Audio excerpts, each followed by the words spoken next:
ಅದಲ್ಲೂ ಮಾಡಲ್ಲ ಅಂತ ಹೇಳ್ತಾ ಇದ್ರು ಯಾರು ಕೇಂದ್ರ ಸರ್ಕಾರ. ರಾಜ್ಯ ಸರ್ಕಾರಗಳು ಮಾಡಿದ್ರೆ ಇವ್ರದೇ ಒಂದು ವಿಶೇಷ ಆದಂಥ ಟಿಪ್ಪಣಿ ಕೊಡ್ತಾ ಇದ್ರು.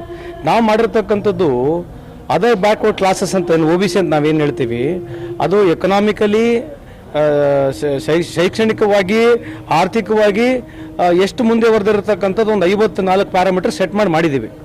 ಯಾರು ರಾಜ್ಯ ಸರ್ಕಾರ ಮಾಡಿತ್ತು.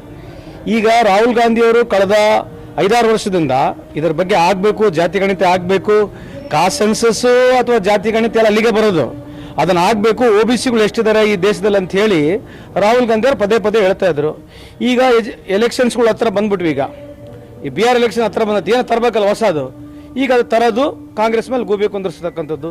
ನಿಮ್ಮ ಅಧಿಕಾರ ಇದೆ ಕೇಂದ್ರದಲ್ಲಿ, ನೀವು ಮಾಡಿರಿ, ರಾಜ್ಯದಲ್ಲಿ ನಮ್ಮ ಅಧಿಕಾರ ಇದೆ, ನಾವು ಮಾಡ್ತೀವಿ. ನೀವು ಮಾಡಬೇಡ್ರಿ ಅಂತ ಹೇಳಕ್ಕೆ ಅಧಿಕಾರ ಇಲ್ಲ ಕೇಂದ್ರಕ್ಕೆ. ಕೇಂದ್ರ ಸರ್ಕಾರಕ್ಕೆ ರಾಜ್ಯ ಸರ್ಕಾರಕ್ಕೆ ನೀವು ಮಾಡಬೇಡ್ರಿ ಅಂತ ಹೇಳೋ ಅಧಿಕಾರ ಇಲ್ಲ. ನಾವು ಮಾಡಿರ್ತಕ್ಕಂಥ ಮಾಡಿದ್ದೀವಿ. ಕೇಂದ್ರ ಸರ್ಕಾರಕ್ಕೆ ಮಾಡೋಕ್ಕೆ ಅಧಿಕಾರ ಇದಕ್ಕೆ ಅವ್ರು ಮಾಡಲಿ. ಇದು ಗೆಲುವು ರಾಹುಲ್ ಗಾಂಧಿ ಅವ್ರದ್ದಿದೆ. ಯಾಕಂದರೆ ರಾಹುಲ್ ಗಾಂಧಿ ಅವರು ಪದೇ ಪದೇ ಎಲ್ಲ ವಿಷಯದಲ್ಲಿ, ಎಲ್ಲ ವಿಚಾರದಲ್ಲಿ, ಎಲ್ಲ ಇನ್ಸ್ಟಿಟ್ಯೂಷನ್ಗಳಲ್ಲಿ OBCಗಳ ಬಗ್ಗೆ ಮಾತನಾಡಿದ್ದಾರೆ, ಸಮಾನತೆ ಬಗ್ಗೆ ಮಾತನಾಡಿದ್ದಾರೆ.